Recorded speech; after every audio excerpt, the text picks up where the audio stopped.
जय भीम दोस्तों। आज आप लोग के बीच बहुत ही लाजवाब वीडियो लेकर आया हूं। आज हमने आखिरकार ग्रोक से पूछ ही लिया कि क्या आत्मा नाम की कोई चीज होती है, और साथ ही साथ ये भी पूछा कि क्या स्वर्ग नरक होता है। और रामास्वामी पेरियार द्वारा भगवान से पूछी गई बातों को विस्तार से वर्णन करो। तब साथियों ग्रोक का ऐसा जवाब आया कि आपके भी होश उड़ जाएंगे। आप अगर वीडियो को आखिरी तक देखते हैं तो भगवान और स्वर्ग नरक जैसी डर भी आपके अंदर से खत्म हो जाएगा, और साथ ही साथ हम इन मनुवादियों की भी पोल खोलेंगे। आप लोगों से मेरा निवेदन है कि आप लोग इस वीडियो को अधिक से अधिक लोगों तक पहुंचाने में हमारी मदद करें। इसके लिए आप लोग इस वीडियो को लाइक, शेयर और हमारे चैनल को सब्सक्राइब कर सकते हैं, जिससे वीडियो का एंगेजमेंट बढ़ेगा और यूट्यूब हमारी वीडियो को आगे भेजेगा। चलिए वीडियो को शुरू करते हैं। जब हमने ग्रोक से पूछा कि ग्रोक बताओ क्या स्वर्ग नरक होता है, तब ग्रोक का जवाब आता है, स्वर्ग और नरक विभिन्न धर्मों और संस्कृतियों में आध्यात्मिक अवधारणाएं हैं जो मृत्यु के बाद के जीवन या आत्मा के गंतव्य को दर्शाती हैं। इनका वर्णन और विश्वास अलग अलग परंपराओं में भिन्न होता है। संक्षेप में, हिंदू धर्म स्वर्ग, स्वर्गलोक और नरक, नरक को कर्मों के आधार पर आत्मा के अस्थायी गंतव्य के रूप में देखा जाता है। अच्छे कर्म स्वर्ग की ओर ले जाते हैं जहां सुख और आनंद है, जबकि बुरे कर्म नरक की ओर जहां दुख और यातना है। ये स्थायी नहीं है क्योंकि आत्मा पुनर्जन्म के चक्र में बंधी रहती है जब तक मोक्ष न मिले। इस्लाम, स्वर्ग, जन्नत और नरक, जहन्नम का वर्णन कुरान में है। जन्नत ईश्वर अल्लाह के प्रति विश्वास और अच्छे कर्मों का इनाम है जहां अनंत सुख है। जहन्नम पापियों के लिए दंड का स्थान है जहां यातना भोगनी पड़ती है। ये दोनों स्थायी हो सकते हैं, हालांकि कुछ व्याख्याओं में नरक का दंड अस्थायी भी हो सकता है। ईसाई धर्म, स्वर्ग को ईश्वर की उपस्थिति में अनंत सुख का स्थान माना जाता है जहां पुण्य आत्माएं जाती हैं। नरक पापियों के लिए अनंत दुख और ईश्वर से अलगाव का स्थान है। कुछ ईसाई संप्रदाय नरक को प्रतीकात्मक या अस्थायी मानते हैं। बौद्ध धर्म, स्वर्ग और नरक को पुनर्जन्म के चक्र में विभिन्न लोकों, देवलोक, नरक लोक के रूप में देखा जाता है जो कर्मों पर निर्भर करते हैं। ये अस्थायी हैं और अंतिम लक्ष्य निर्वाण है जो सभी लोकों से मुक्ति है। अगर साथियों बात करें कि वैज्ञानिक नास्तिक दृष्टिकोण, तो स्वर्ग और नरक को भौतिक रूप से सिद्ध नहीं किया गया है। इन्हें कई बार मानव मन की नैतिकता, पुरस्कार और दंड की अवधारणाओं के रूप में देखा जाता है जो सामाजिक व्यवस्था को बनाए रखने के लिए बनाई गई हैं। ये तो थे ग्रोक के जवाब। अब साथियों, गीता कहती है कि आत्मा शस्त्र से कट नहीं सकती। यदि उक्त कथन की समीक्षा करें तो सत्य का पत्ता लग जाएगा। केचुए में आत्मा है। अब अगर आत्मा सारे शरीर में रहती है तो केचुए को बीच से काटने पर दोनों हिस्से कुछ देर तक चैतन्य और गतिशील रहते हैं। इससे यह सिद्ध हुआ कि आत्मा कटकर दोनों हिस्सों में बंट गई, तभी तो दोनों हिस्से गतिशील रहते हैं और चैतन्य भी। अतः गीता का कथन सत्य प्रतीत नहीं होता। केवल पुरोहित वर्ग ही आत्मा और पुनर्जन्म के झूठे विचार का प्रसार इसलिए करता है कि उसके शोषण का अजेय चक्र चलता रहे। जब आत्मा नहीं है तो स्वर्ग और नरक झूठ सिद्ध हो जाते हैं। विज्ञान के द्वारा पदार्थ की सूक्ष्म से सूक्ष्म तरंगे पकड़ में आ गई, लेकिन स्वर्ग नरक का आज तक किसी को पता नहीं। पुरोहित वर्ग के द्वारा शोषण का आधार आत्मा और पुनर्जन्म है। मनुष्य के तन को ठीक रखने के लिए 4 की आवश्यकता है। 1 शुद्ध हवा, 2 शुद्ध पानी, 3 पौष्टिक भोजन, 4 अछोट। अछोट का अर्थ है कि सर्दी, गर्मी, बरसात में औजार से चोट, वायरस आदि बीमारियों से चोट। यदि ये 4 आवश्यकताएं ठीक से पूरी होती रहे तो मानव तन स्वस्थ रहेगा, अन्यथा नहीं। इसी प्रकार मानव मन की आवश्यकता है सम्मान यानी इज्जत। इसके बिना मानव मन दुखी हो जाता है। सम्मान मिलना दूसरे से ही संभव है। हर मानव दूसरे मानव को सम्मान दे और बदले में उससे सम्मान प्राप्त करे। इस लेन देन में दोनों को सम्मान मिलने से दोनों का मन प्रसन्न रहेगा। इसलिए इसे सभ्यता की कुंजी में बताया गया कि आत्मनः प्रतिकूलानि परेशय न सदा चरेत, अर्थात जो बात या काम अपने को बुरा लगे वह दूसरे के साथ न करो, क्योंकि हर मानव के मन को इज्जत की भूख है। मानव के तन की 4 भूखें और मन की 1 भूख है। जब 2 व्यक्ति परस्पर मिलते हैं तो अभिवादन से ही पता चल जाता है कि दोनों एक दूसरे का सम्मान दे रहे हैं या नहीं। यदि कोई मुसलमान किसी दूसरे मुसलमान से मिलता है तो जो पहले देखेगा वह दूसरे को पुकार कर कहेगा, अस्सलाम वालेकुम, खुदा आपको सलामत रखे। दूसरा उसी आदर के साथ कहेगा, वालेकुम अस्सलाम, आपको भी खुदा सलामत रखे। परस्पर आदर सहित सम्मान अभिवादन दोनों को इज्जत दे सका। यदि 2 ब्राह्मणवादी ब्राह्मण व यादव मिलेंगे तो चाहे ब्राह्मण यादव को पहले ही क्यों न देखे, लेकिन जब तक यादव ब्राह्मण को पांव लागी पंडित जी नहीं कहेगा तब तक पंडित जी खुश रहो नहीं कह सकते। इस प्रकार का अभिवादन पंडित जी को अपार सम्मान देता है, वहीं यादव को कोई सम्मान प्राप्त नहीं होता बल्कि अपमान होता है। यह इसलिए हुआ कि ब्राह्मण मानव समता में विश्वास नहीं करता, इसी कारण वह दूसरे को सम्मान नहीं देता। ब्राह्मण वर्ग पिछड़ों के घर बनी पूड़ी तो खाएगा, लेकिन कच्चा खाना जैसे दाल चावल रोटी नहीं खाएगा, क्योंकि ब्राह्मण पिछड़े वर्ग को अपने से नीच समझता है। इसीलिए ब्राह्मणवाद को सामाजिक विषमता का जनक कहा है। जो लोग सामाजिक विषमता के पूर्व जन्म के शुभ अशुभ कर्मों का फल मानेंगे, वे लोग अमीरी गरीबी और ऊंच नीच को भी ईश्वरकृत मानने में भी लेश मात्र गुरेज न करेंगे। इसलिए ऐसे लोगों के मन में जब तक आत्मा, पुनर्जन्म और भाग्यवाद की समाज हित विरोधी झूठी धारणाओं को निकालकर बाहर नहीं कर दिया जाता और मानव समता के मानववादी सिद्धांत उनके मन में नहीं भर दिए जाते, तब तक मानव समता आना असंभव है। कृपया इस पर मनन व चिंतन अवश्य करेंगे। भारत के मूल निवासी लोग आंख, अक्ल और दिमाग के इतने अंधे हैं कि उसके बारे में जानने की जरूरत नहीं समझी। बिना जाने ही हथियारों का पूजा करना शुरू कर दिया। किसी ने आज तक किसी भी ऐसे मनुष्य को देखा है जिसके 8 हाथ, 4 गर्दन, आधा शरीर मनुष्य का और आधा जानवर का, गर्दन हाथी का इत्यादि हो? आदि मानव काल में भी जाएंगे तब भी ऐसा किसी मनुष्य का जिक्र नहीं मिलता। फिर ऐसे प्राणियों की पूजा कैसे शुरू हो गई? इसका मतलब साफ है कि ब्राह्मण मूल निवासियों के दिमाग में इतने हावी है कि उनके दिमाग में बुद्धि के जगह गोबर भर दिया है, जिससे कि खुद से सोचने और समझने की शक्ति चली गई है। अंधभक्त हो गए हैं। कई लोग ऐसे अंधभक्त हैं कि जानने के बावजूद भी इसे अपने बाप दादाओं की परंपरा मानकर ढोते हैं। अरे तुम्हारे बाप दादाओं से पढ़ने लिखने का अधिकार छीन लिया गया था, इसलिए उन्हें जो बताया गया मानते गए। तुम्हें तो पढ़ने लिखने का अधिकार है, पढ़ लिख कर भी गोबर को लड्डू मानकर खाओगे तो पढ़ना लिखना सब बेकार है। इससे स्पष्ट हुआ कि स्वर्ग नर्क जैसी चीज नहीं है। अब बात करते हैं पेरियार द्वारा भगवान से पूछी गई सवाल 1977 की बात है। मद्रास हाई कोर्ट में एक याचिका आई जिसमें कहा गया था कि तमिलनाडु में पेरियार की मूर्तियों के नीचे जो बातें लिखी हुई हैं वे आपत्तिजनक हैं और लोगों की धार्मिक भावनाओं को ठेस पहुंचाती हैं, इसलिए उन्हें हटाया जाना चाहिए।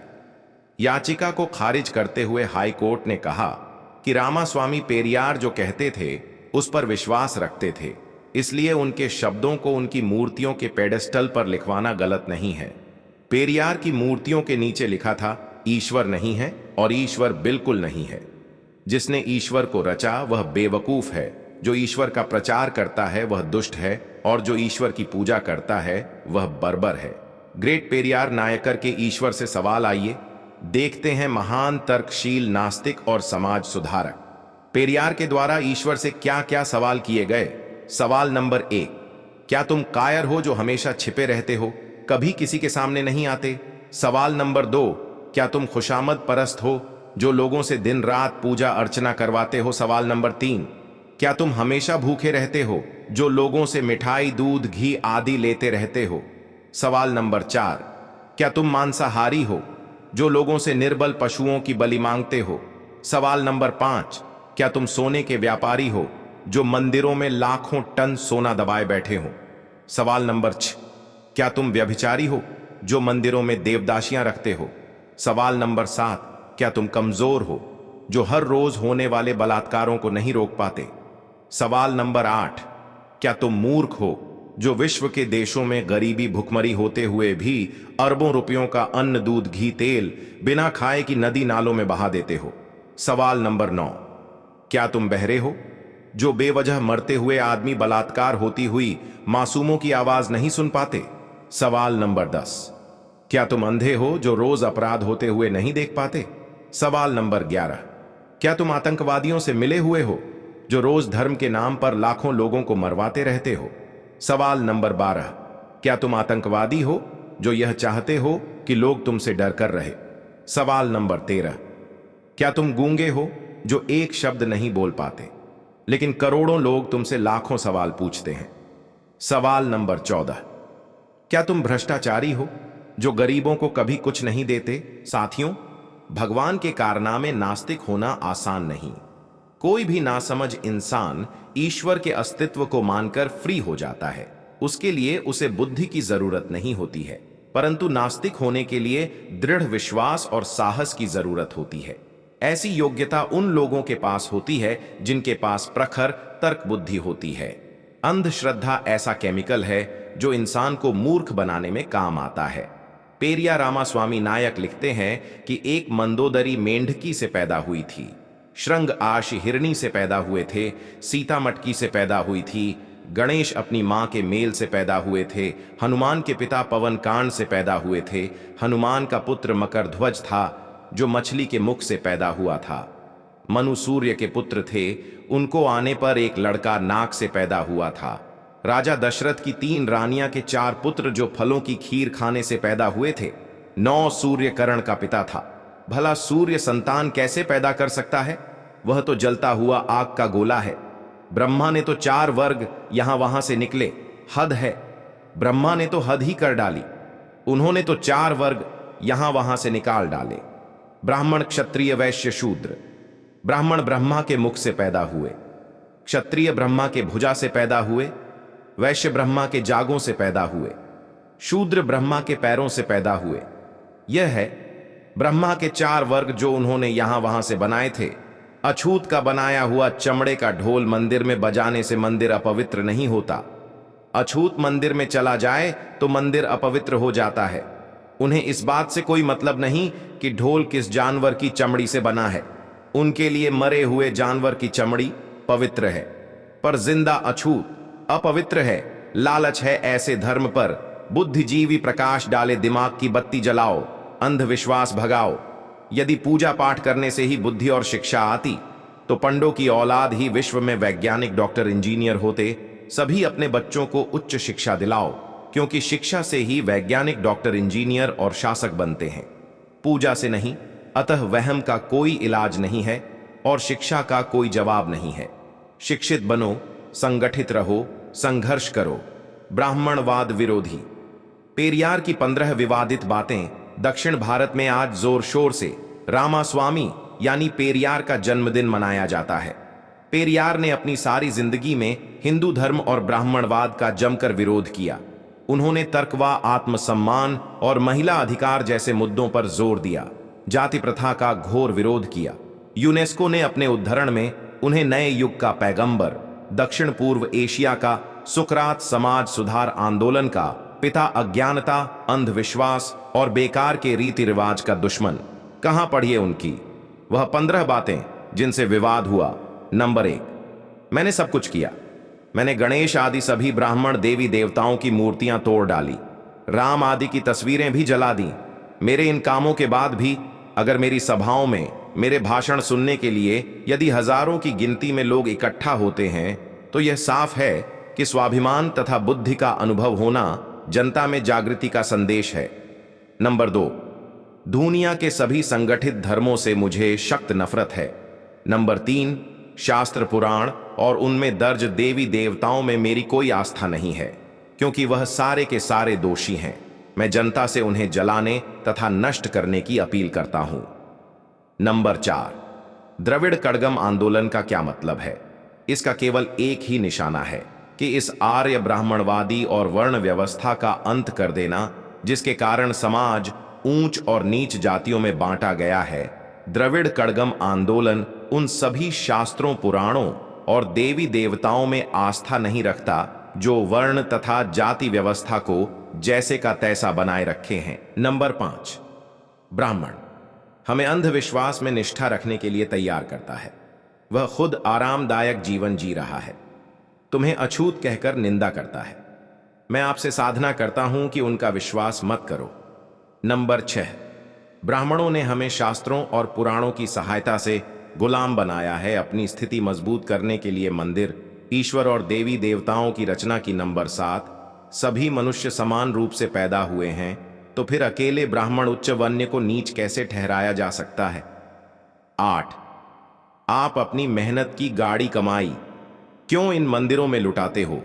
क्या कभी ब्राह्मणों ने इन मंदिरों, तालाबों या अन्य परोपकारी संस्थाओं के लिए 1 रुपया भी दान दिया? नंबर 9, हमारे देश के लोगों को आजादी तभी मिली हुई समझनी चाहिए जब ग्रामीण लोग देवता, अधर्म, जाति और अंधविश्वास से छुटकारा पा जाएंगे। नंबर 10, आज विदेशी लोग दूसरे ग्रहों पर संदेश और अंतरिक्ष यान भेज रहे हैं। हम ब्राह्मणों द्वारा श्राद्ध में परलोक में बसे अपने पूर्वजों को चावल और खीर भेज रहे हैं। क्या यह हमारी बुद्धिमानी है? नंबर 11, ईश्वर की सत्ता स्वीकारने में किसी बुद्धिमत्ता की आवश्यकता नहीं पड़ती, लेकिन नास्तिकता के लिए बड़े साहस और दृढ़ विश्वास की जरूरत पड़ती है। यह स्थिति उन्हीं के लिए संभव है जिनके पास तर्क तथा बुद्धि की शक्ति हो। 12 ब्राह्मणों के पैरों पर क्यों गिरना? क्या यह मंदिर है? क्या यह त्योहार है? नहीं, यह सब कुछ भी नहीं है। हमें बुद्धिमान व्यक्ति की तरह व्यवहार करना चाहिए, यही प्रार्थना का सार है। नंबर 13, ब्राह्मण देवी देवताओं को देखो। एक देवता तो हाथ में भाला त्रिशूल उठाकर खड़ा है, दूसरा धनुष बाण, अन्य दूसरे देवी देवता कोई गुर्ज, खंजर और ढल के साथ सुशोभित है। यह सब क्यों है? एक देवता तो हमेशा अपनी उंगली के ऊपर चारों तरफ चक्कर चलाता रहता है। यह किसको मारने के लिए है? नंबर 14, हम आजकल के समय में रह रहे हैं। क्या यह वर्तमान समय इन देवी देवताओं के लिए सही नहीं है? क्या वे अपने आप को आधुनिक हथियारों से लैस करने और धनुषवाण के स्थान पर मशीन या बंदूक धारण क्यों नहीं करते? रथ को छोड़कर क्या श्री कृष्ण टैंक पर सवार नहीं हो सकते? मैं पूछता हूं कि जनता इस परमाणु युग में इन देवी देवताओं के ऊपर विश्वास करते हुए क्यों नहीं शर्माती? नंबर 15, उन देवताओं को नष्ट कर दो जो तुम्हें शूद्र कहे। उन पुराणों और इतिहास को ध्वस्त कर दो जो देवता को शक्ति प्रदान करते हैं। उस देवता की पूजा करो जो वास्तव में दयालु, भला और बौद्ध गम्य है। हाँ तो दोस्तों, यह थे परियार रामास्वामी नायकर के 15 सवाल एवं 15 क्रांतिकारी विचार, जिनको सुनकर ब्राह्मणवादियों को मिर्ची लगती है। साथियों, अगर आपको वीडियो अच्छा लगा हो तो अपने दोस्तों के पास जरूर शेयर करें। अगर आप पूरा वीडियो देखें है तो जय भीम के साथ साथ अपना एड्रेस जरूर टाइप करें, ताकि हमें पता चले कि आप हमारा पूरा वीडियो देखते हैं।